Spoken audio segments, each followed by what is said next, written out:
doctor Devendra प्रधान स्वर्गत देवेंद्र प्रधान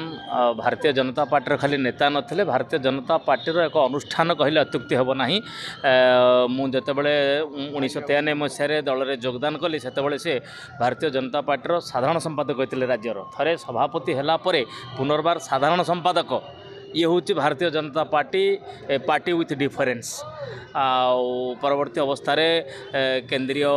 उपाध्यक्ष Bharatiya Janata party एवं केंद्रर तत्कालीन वाजपेयी सरकार में दुईटी गुरुत्वपूर्ण विभाग मंत्री दुई थर मंत्री थे कृषि राष्ट्र मंत्री और थे भूपृष्ठ परिवहन राष्ट्र मंत्री अति सुचारू रूपे निजर दायित्व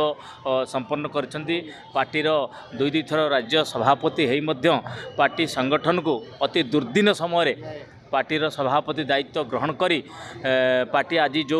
शिखर रे पहुँची से निश्चित स्वर्गीय डॉक्टर प्रधानकर अवदान अतुलनीय आज तांकर निधन रे समग्र ओडिशावासी आज दुखरे म्रियमाण अच्छा भारतीय जनता पार्टीर समस्त कार्यकर्ता माने आज शोकाभिभूत वर्तमान राज्य कार्यालय को तांकर पार्थिव शरीर आसब आम समस्त हजार हजार संख्यार कार्यकर्ता माने एकाठी होकर शेष दर्शन करूँ एवं अंतिम विदाय देबू एवं सी चिरस्मरणीय रहिबे भारतीय जनता पार्टी पाई से निजर अध्यवसाय डाक्तरी विद्या परे परे राजनीति जोगदे जो भली भाव में भारतीय जनता पार्टीर शिखर नेतृत्व नहीं शिखर में पहुँची पारी ताहा आज ओडिशावासी चिर स्मरणीय हो रहिबो आमे भगवान पाखरे प्रार्थना करुचु